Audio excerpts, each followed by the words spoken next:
Hello, my name is Emily Delap and I'm a Senior Associate with Child Frontiers, which is a consultancy company specialising in child protection. And we were commissioned by Family for Every Child to carry out this research on children's care that I'm going to present to you today. So Family for Every Child commissioned the research because they realised that there was consensus around the importance of effective family-based care, which is reflected in the UN Convention on the Rights of the Child and the guidelines for the alternative care of children. But there wasn't really a clear understanding of what the components of effective family care consisted of. And there was a need to understand whether these components of good care were universal or whether they were context specific. So those are some of the things that this research looked into. So to carry out this research, we carried out focus groups with 198 children and 81 adults. And these were conducted in Brazil, Colombia, Egypt, Mexico, Russia, Rwanda and Zimbabwe. And the research was carried out by Family for Every Child members in those 7 countries. And we also carried out a literature review. Just moving on to some of the findings around what effective care in families consists of. So there was remarkable consensus around the components of effective family care in the 7 different countries that took part in the research. And essentially, effective care involves providing children with their basic needs such as food, clothing, housing, enabling them to go to school, loving them and respecting them, giving them an opportunity to express their views and to participate in decision making, providing them with advice and guidance, ensuring that they're safe and well protected, and also ensuring that there are warm and peaceful relationships in the household, so also that there's no fighting between adults in the household. And I think this list shows that children's care and effective care involves a combination of both emotional, physical and developmental factors. And if anything, the research suggested that the emotional factors were more important to the participants than providing for their basic physical needs. The research showed that there were some differences in perceptions of effective family care by gender, particularly in adolescence. So, for example, adolescent girls were perceived to be more in need of protection because of the risks of sexual violence and pregnancy. And there were also some differences in relation to the age of the child. As you might expect, there was a perception that very young children needed more direct care and support.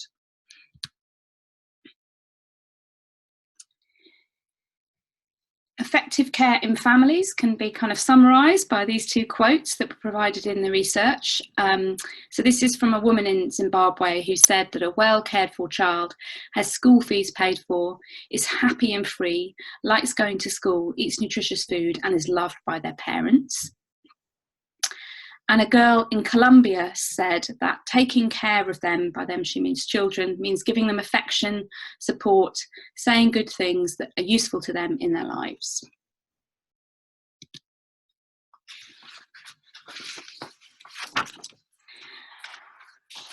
We're now going to look into who cares for children and who is involved in that care. And the research suggests that children can be cared for in a range of different family types, as you might expect. So a nuclear family with a mother and father, single parent households, of course, extended families, and households with step parents. And caregivers, of course, may be heterosexual or maybe in same-sex relationships. And caregivers could also be in monogamous or polygamous marriages. So there was a perception that there were a range of different settings in which children could receive this care. It's also quite common for children not to spend their whole childhood in one household and to move or circulate between different households and to shift primary caregivers within their lives. It is extremely rare for children to have just one caregiver. In most cases, children are looked after by multiple different adults, and some cases children are also involved in that care. And different caregivers will play different roles in their care. And we'll go into this shortly in terms of the roles that are played by different types of caregivers. But what I think is interesting is there was remarkable similarity across the different contexts in terms of the roles played by each of these different caregivers that we will describe. Roles are often dictated by cultural norms, and these can be quite hard to alter. So, for example, if a caregiver dies or migrates, then it can mean that the role that they had played previously remains unfulfilled. So we had an example from Zimbabwe in relation to this, where it was felt to be culturally inappropriate for mothers to talk to their sons about sex. So if their husbands died or they left to migrate for economic migration, then it meant that no one was really providing these boys with guidance about sex.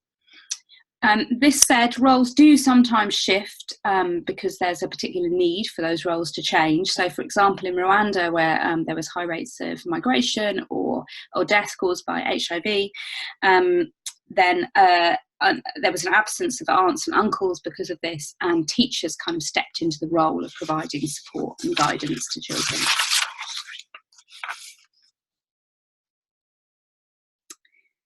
We're just starting off looking at the roles that mothers and fathers play with children's care. So mothers tended to be seen as the ones that had overall responsibility for their care and provided the most direct care, which is obviously the cooking, the feeding, the bathing, the clothing of children. They also provided moral education and protection. It sort of surprised us a bit, but there was very little mention of the need for caregivers to provide protection from violence. It was more about physical risks from like animals or from road accidents. And the role of mothers in providing economic support was also emphasised, particularly if they were single mothers and they didn't have a husband providing that support. In relation to fathers, the participants in the research provided much more emphasis on their role in meeting material and physical needs and in providing moral education and also protection. The exception to this was in Russia, where there was a sort of more balance in terms of the roles of mothers and fathers, and they were almost seen to be slightly interchangeable, and both could provide the direct care and meet the material and physical needs of the child. And probably not surprisingly, the research is backed up by global findings which suggest that women spend a much more substantial proportion of their time on housework and childcare than men. So this research suggests that on average women spend 3 times as much time on unpaid housework than men. Although these gendered roles are not set in stone, and they do change over time depending on political and cultural shifts. These are 2 quotes from the research, which I think sum up these findings. So this is from a girl in Colombia who said, "Mother does almost everything." And in Brazil, this mother said, "Men think that everything to do with children's upbringing is the mother's duty. The father's responsibility is to be the breadwinner." There are a number of other family caregivers who are involved in children's care. Brothers and sisters often play a strong role, particularly in taking care of infant siblings, and this is especially the case with girls, and especially if both parents are working. It's very culturally acceptable for older siblings to play this role across a number of different contexts, and this is not just a stopgap, like an emergency response to a lack of childcare, but it's seen to be a key part of their roles and responsibilities as they grow up. And the research suggested that there are many positive aspects to children fulfilling this role. It can help them to develop new skills, and it may be a responsibility that they actually look forward to because they see it as a key indication or a key part of them growing up. But it can also, of course, be a burden, and it can interfere with schooling and their opportunities for leisure and play. Grandmothers are strongly involved in the direct care of children in many different settings. They also provide guidance, love, affection, and attention. And of these roles, their role providing guidance was the one that was emphasised most strongly by the research participants. Grandfathers, again, offer moral guidance to children and teach children practical skills such as farming. And they were also seen to play a very important role in giving children attention, spending time with them, taking them for walks, teaching them how to go fishing, for example. Aunts and uncles offer advice and guidance, direct care, especially in the case of aunts, and may also provide financial support. And step-parents can also provide care and support, but they can also discriminate against children in their care. A range of other individuals were identified as being involved in children's care. So teachers were named particularly about adults in 3 of the countries where the research took place, and they were involved in monitoring behaviour and supporting learning. Neighbours were highlighted in 4 countries, and they were highlighted as looking out for children, monitoring their behaviour and reporting bad behaviour back to parents. Godparents and other family friends were highlighted as providing love, advice and a special attention to the child. In Colombia, where children have often been exposed to gang violence, children said that they cared for themselves by making sure that they weren't led astray by their peers. And in Mexico, children reported that their friends looked out for them. So children also play a role in their own care and the care of each other. And in Colombia and Mexico, dogs were included in the list of those that supported children's care, and they were seen to protect children.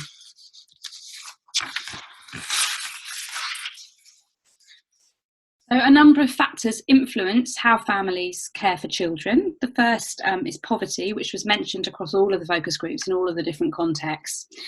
And living in poverty means that you have to spend much of your time working, and you just don't have enough time to really care for children well.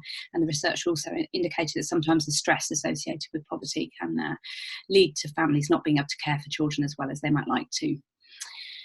Access to basic services were also highlighted by participants as affecting how well they could care for children, particularly access to daycare, to safe schooling, having information about sexual and reproductive health, and having some information about how to raise a child. Family relationships and household dynamics were highlighted by children who spoke about the need for parents to be and other adult caregivers to be respectful, to listen to one another, and to be willing to offer advice and guidance. In Egypt, participants said that divorce hindered good care, and in both Brazil and Egypt, large families were said to affect caregivers' capacity to look after children. The characteristics and personality of both caregivers and children were said to have an impact on children's care. And in relation to caregivers, a range of different characteristics were highlighted. This included the level of happiness of the caregiver, their desire to take responsibility for the child, how happy they were to take on that responsibility, their ability to show love and affection, the ideas and expectations around appropriate behaviour at different ages, and drug and alcohol abuse, and also whether they had a disability or they were particularly elderly and maybe struggled to look after the child as a result. In relation to children, participants mentioned whether or not children were difficult or rude as having an impact on how well they were cared for, their physical attractiveness, their academic achievements, if they had a disability, and also if there were substance abuse issues. Being able to care for a child was also seen to be affected by the degree of support that caregivers had outside of their household from other family members or from friends, and also whether or not they lived in a safe neighbourhood. What does this mean in terms of policy implications? Well, we identified 5 key policy implications from the research. The first is that improving children's care is a policy priority. It's vital for children's well-being across a number of different aspects of that well-being. So it can impact on their mental and physical health, their access to school, and the moral guidance that they receive that has a number of different ramifications. Secondly, the interventions to improve care must be holistic. Improving care can't just be a single sector response. It requires collaboration across a range of sectors, including child protection, health, education, and social protection. And families need a holistic package of support to be available to them to be able to care for children well. Thirdly, that policymakers and practitioners must recognise that a range of individuals are responsible for children's care and target interventions appropriately. For example, if you're doing a parenting programme to improve parenting skills, you can't just target parents, you have to target other caregivers, and they may need different support needs. Similarly, messages around health or nutrition or safety in the home will be far more effective if they're targeted appropriately to the wide range of individuals that are involved in children's care. And you might need to target some of those messages, for example, towards older siblings that are caring for younger siblings. care must be a key consideration when trying to identify the most vulnerable groups of children. So if you want to find the most vulnerable groups of children, one of the things you can do is identify the size of their caregiving network and whether the key carers in their lives are absent or present. And also you need to recognise that a loss of a particular caregiver may have particular ramifications for children's wellbeing and their vulnerability.